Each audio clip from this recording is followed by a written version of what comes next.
Hello, Leute, в смысле привет, народ. Сегодня я представлю вашему вниманию 5-й сезон моего создания колонны для себя любимого по собственным требованиям, желаниям и возможностям. Погода шепчет: займи, но собери новые колонки.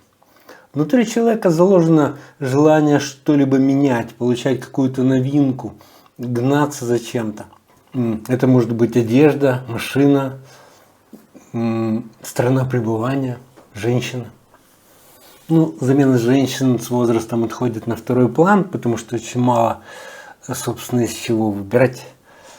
А вот собрать колонки для себя любимого, для того, чтобы реализовать какие-то свои амбиции, возможно, из прошлого, которые были недоступны тогда по ряду причин, то ли материальным, то ли технологически невозможно, то ли еще по какой-то причине бытовой, или финансовой, или иной, а сейчас появилась вдруг такая возможность. Это, короче, получается неплохое такое хобби, которое к тому же имеет еще и практический эффект, практический смысл, потому что вы имеете возможность собрать себе колонки такие, которые невозможно купить, даже, допустим, если они неправильные. У меня с неправильными колонками большая дружба, возможно, вы видели мои видео на эту тему. А на сей раз это, конечно, правильно, это вообще классика, я вам буду показывать на уже известных вам динамиках, которые предоставила на сей раз мне фирма Monocore. Это и басовая динамика SPH225C, и Twitter DT300, вот они перед вами. На сей раз я их монтировал сразу в корпус, не делая внешние вставки, на которые они монтируются, Twitter в частности, потому что это уже законченный проект. Также он включает в себя и кроссовер на плате Monocore, которое у меня каким-то образом случайно оказалось из прошлой жизни. То есть, короче говоря, это комплект Monocore, в частности, который может быть образцом для подражания, в смысле повторения, если вам это захочется. Это может быть вызвано, подобное хобби, подобная поделка может быть вызвана разными причинами. Руки умелые, ум пытливый, почему нет? То есть это хорошее дело, в принципе.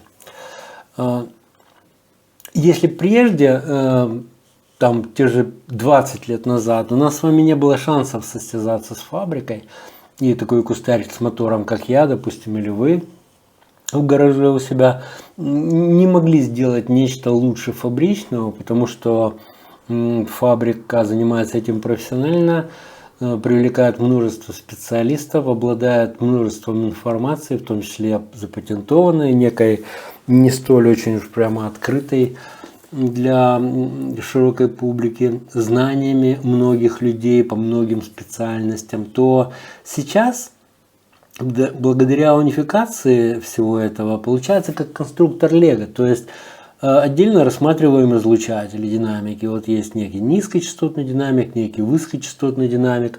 Их нужно объединить в единое целое для того, чтобы перекрыть весь диапазон частот. При этом предлагается некий кроссовер, то есть разделительный фильтр. Сейчас я говорю о пассивных, разумеется, разделительных фильтрах, потому что активные — это вообще другая история. Сегодня мы их касаться не будем.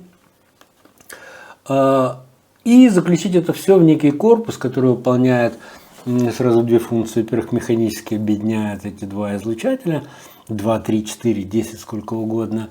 А во-вторых, является резонатором, то есть неким устройством, в которое будет установлен некий возбудитель низких частот, позволяет воспроизводить полосу частот от искомых, допустим, 40 Гц, плюс-минус, резонатор и механическое оформление всего. И эстетика, конечно, потому что куда приятнее манипулировать в комнате, в жилой комнате, одним неким устройством, чем грудой каких-то штук на проводочках, которые должны быть мало того, что разумно соединены между собой, еще и располагаться относительно друг друга весьма определенно.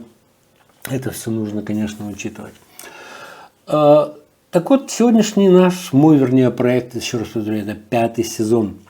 Начинался он, как всегда, с расчета корпуса под низкочастотный динамик. Давайте так, это очередной гайд, как делать самому колонки от меня, допустим. Вы можете что-либо опускать, какие-то пункты в этом процессе, добавлять какие-то, каким-то пунктам уделять больше внимания, каким меньше. Сразу скажу, что где-то не усмотрев, вы наверняка потеряете, вряд ли найдете. То есть, знаете, это как пальцем в небо. То есть, можно теоретически попасть, но лучше это рассчитывать. Так вот, я вам расскажу линейку процессов, которые абсолютно необходимо сделать, чтобы колонки получились, по крайней мере, гармоничными, грамотными, не знаю, где-то в таком ключе. Итак, расчет корпуса фазоинвертора для динамика Monocore 8 дюймов, напомню, я вам сейчас покажу. Давайте рассмотрим этот проект в программе BassBox Pro, которая позволяет рассчитать резонатор для этого динамика Monocore SPH225C. Я выбрал Vented Box, естественно. Если посмотреть оптимум, который нужен для этого динамика, это всего 7,5 литров. Но если сделать Extended Bass, получится 12 литров, все, что меня устраивает. При этом частота тюнинга будет около 40 Гц при добротности 7. И частота F3, то есть падение на 3 дБ снизу будет, 72-73 Гц. При этом минимальный я поставил наполнение, дампинг, и венс мне нужен именно в размер, который я планирую сделать. Это допустим, это ширина бафла, этот размер. Венс такой же, и длины 377,5 миллиметров. Если это все принять и посмотреть на график, который получится, или графики, которые получатся, то получится такая история. Более детально можно рассмотреть. Такой график будет предположительно будет у этого низкочастотного звена. Что здесь еще можно посмотреть? Пожалуйста, давайте, где?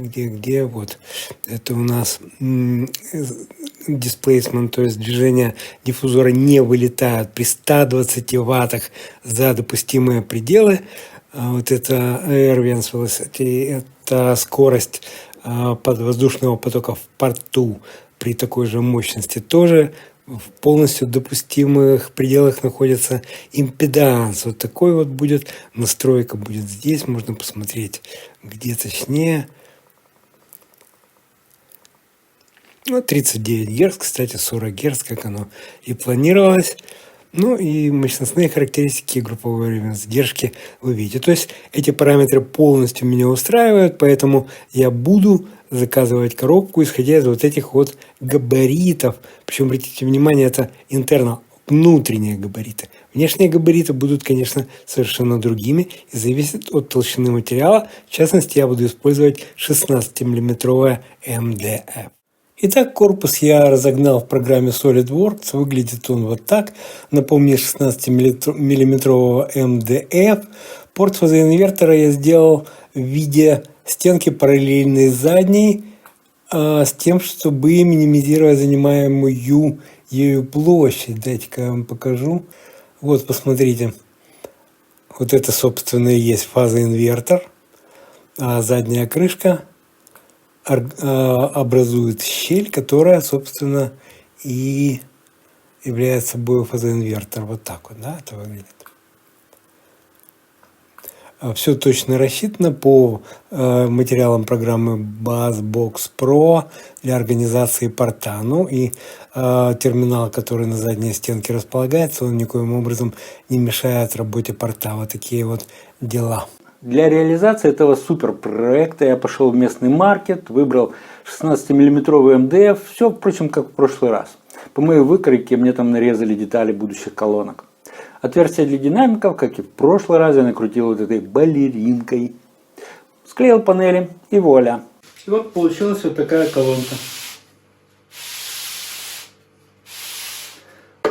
Терминальчик я уже поставил. порт фазоинвертора. Склейка не очень аккуратная, но, во-первых, при шлифовке и полировке это может быть выведено, во-вторых, у меня нет еще уверенности, что это будет окончательный вариант. Забивные гайки здесь стоят, 4 штуки, этого достаточно для макета. Также я пропустил провод с клеммами. И сейчас ставлю сюда динамик.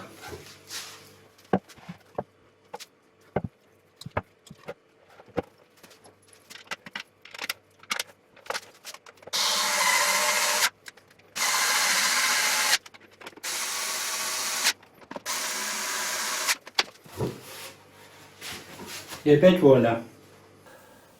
Ну и впоследствии, конечно, покрасил эти корпуса из баллончика такой вот флуоресцентной краской. Я специально хотел сделать кичевые, яркие краски, которые, может быть, не столь популярные. Хотя у молодежи вполне этот кислотный стиль может иметь место. В частности, в четвертом предыдущем сезоне колонки были сиреневого, зеленого, салатового цвета. Салатовый, зеленый. Мужчины, знаю, различают 7 цветов, а вот всякие вот эти вот 16 бит цветов я не в состоянии описать, равно как и этот цвет, он имеет какое-то особое название. Да, еще раз о конструктиве. Вы видите, в фронтальной панели расположены динамики и излучатели, на тыльной панели расположен, в частности, порт фазоинвертора, как я это показывал там в SolidWorks. Ну и терминалы для подключения кабелей. Почему такое расположение динамиков? Потому что сначала этот корпус рассчитан был на трехполосную систему, а сейчас я планирую, возможно, в будущем, если вдруг мне захочется, поставить здесь супер твиттер. Почему? Потому что АЧХ вот этого твиттера, дайте я вам попробую показать, напомнить, вернее, DT300, да, вот, кстати, оно есть. АЧХ твиттера на высоких частотах не очень удачно, прямо скажем, и я вам покажу сейчас фрагмент моего скана этих динамиков на сканере Клиппель. Ведут они себя на частотах высоких, грубо говоря, они начинают себя плохо вести с 10 кГц или даже с 8, но зато благодаря своему крупному калибру, напомню, это 30 мм диаметр этого купола тканевого, они имеют некий фундаментальный такой вот нижний регистр своего звучания, то есть на уровне 2-3 кГц.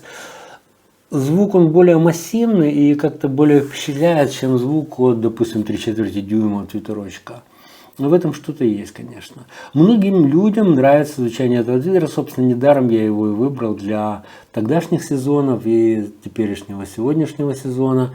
Потому что он все же популярен, все-таки имеет право на жизнь и творческий потенциал довольно интересный. Вот. Значит, для планирования кроссовера я снял кривые.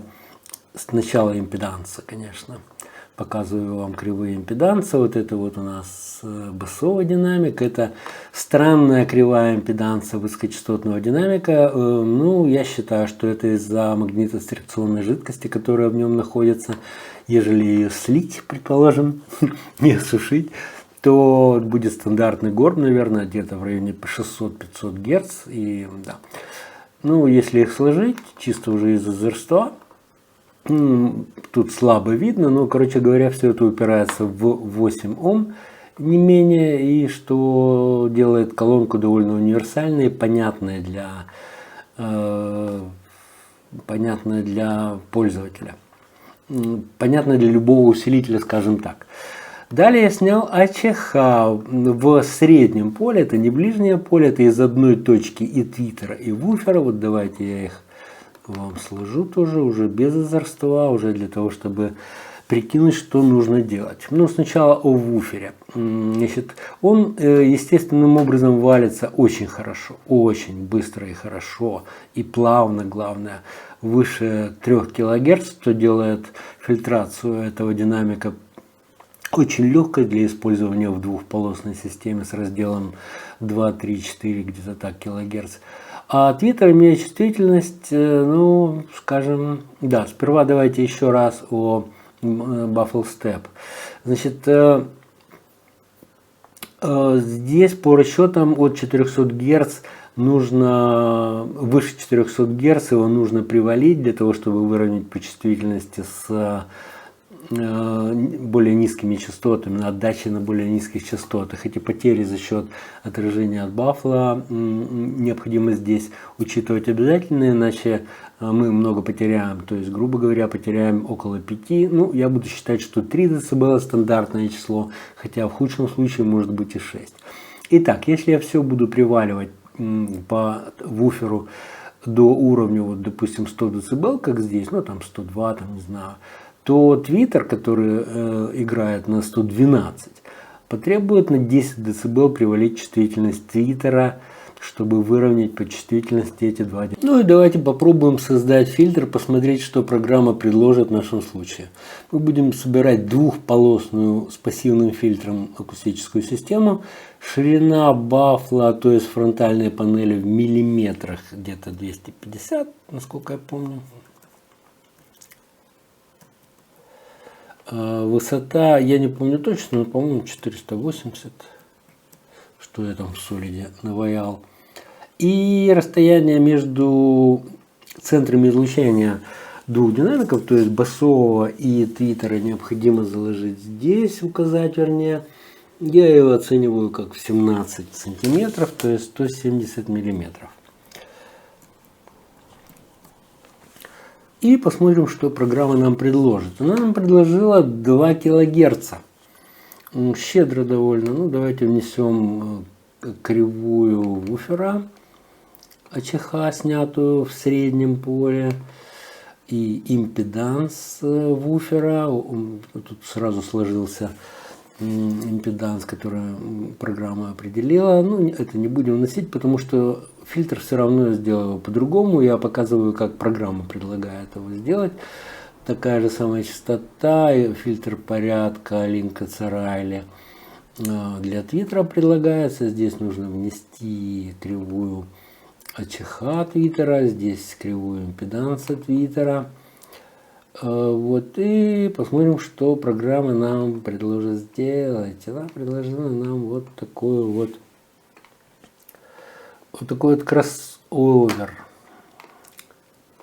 второго порядка, понятное дело, с такими вот номиналами. Это без учета Baffle Step, дорогие друзья. Для этого необходимо в калькуляторе, вот я взял один онлайн калькулятор, ближайший, который только я мог найти. Закладываю здесь 5,9, по-моему, у меня. В инчах ширина бафла у меня 10 инчей. И привалить я хочу, допустим, 3 дБ.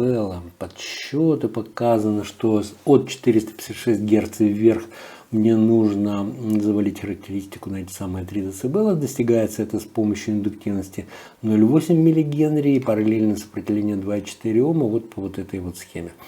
Такие вот, друзья, дела.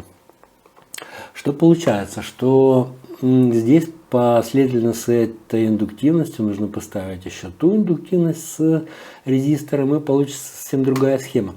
Не буду вас долго морочить, я вам покажу просто сразу, что я сделал. В итоге собрал вот такую вот схему. Кроссовер вот такой вот получился первого порядка. Фильтр для басового динамика, второго порядка фильтр для высокочастотного динамика. И все это дало довольно неплохой результат, я вам скажу. Не обращайте внимания на это временные задержки при установке динамиков при измерении. Короче говоря, получилась довольно красивая кривая. Дайте я вам покажу фары. Я тут сделал какое-то измерение. Вот такая вот АЧХ получилась. Я считаю это очень и очень приличным. То есть очень, ну вот этот завал выше 20 кГц нам, понятно, не интересен. Вот эта часть нам тоже не интересна. Во-первых, она не учитывает фазы инвертора, во-вторых, это все моды комнаты, вот здесь вот эти вот все горбы. Мы можем рассматривать вот как раз вот 200 как минимум герц, более не менее, но нас интересует вот этот интервал 2-3 килогерца. Так вот, сшито, на мой взгляд, совершенно идеально. Кроссовер, я вам покажу фотографию, тоже выполнен просто. Чем проще, понимаете, тем в общем лучше. Потому что накрученная схема с морекомпенсацией, еще и с собелем, еще с какой-то компенсацией мелких каких-то награздов, которые здесь на чехах, конечно, имеют место. Не всегда достигает своей цели. В частности, мною замечено, что если широкополосник Шапе, некий такой святой грааль, знаете, аудиофила, подрезать хоть чем угодно, то есть там или фильтр пробка, или там сверху немножечко подрезать, или снизу что-нибудь ему подровнять, то теряется та прелесть, которая свойственна вот Шапе, за что его, собственно говоря, ценят. То есть, короче говоря, я, конечно, оправдываю свое решение здесь, но мне это показалось хорошим решением для двухполоски, полочника в таком крохотном габарите. Конечно, можно было бы сделать несколько иные пропорции, то есть сделать его пониже, забить на этот супертвиттер, может его и не будет никогда, сделать чуть поглубже, и оно будет иметь более такой стандартный вид, допустим. Ну зачем нам стандартный? Стандартного в магазине полно. Я вам показал просто процедуру, как это все выполняется, рассчитывается, проектируется, как и зачем, главное, вот это очень важно, зачем. То есть каждый пункт здесь имеет свое какое-то значение. Динамик басовый выбран по нескольким опциям, например, способностью работать в крохотном объеме, при этом выдавая довольно низкую частоту тюнинга в портированном оформлении. Твиттер я выбрал, потому что он популярен, во-первых, это с чужих слов, в общем-то, но он крупный, 30 мм, а не 25, имеет довольно фундаментальный, основательный нижний, как я сказал, диапазон своей работы в районе 2-3 кГц, и довольно нехороший верх, но с которым приходится мириться, потому что любая палка имеет два конца. То есть, если где-то прибыло, то где-то непременно убудет. Но, повторю, если мне уже очень захочется и будет чем, я дополню это все супертвиттером, ну, чтобы как бы закрыть гештальт. Такие дела, дорогие мои. В следующем видео я дополню еще информацию, которую, возможно, упустил здесь, и дам послушать, как эта штука звучит на моем стандартном наборе треков и на моем новом наборе треков с более качественной записью. Ну, а всем пока, auf Wiedersehen, дорогие мои.